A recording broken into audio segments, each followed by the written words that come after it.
Welcome to Minity Maths. This video will show you how to draw 3D shapes on isometric paper.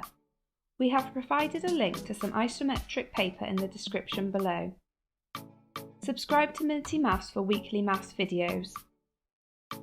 Firstly, we need to ensure the isometric paper is the correct way round. The vertical dots should be in line.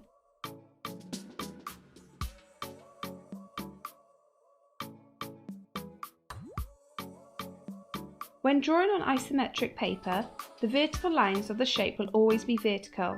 However, the horizontal lines of the shape are not horizontal on isometric paper.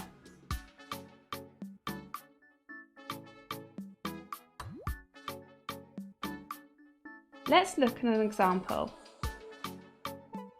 Take each space between the dots as 1 centimetre.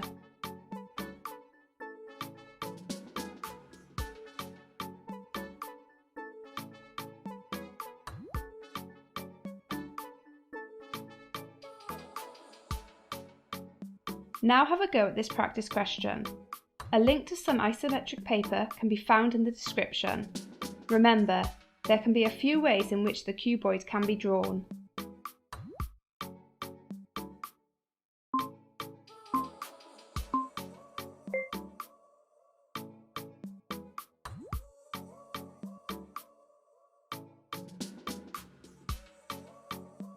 Thanks for watching Minity Maths.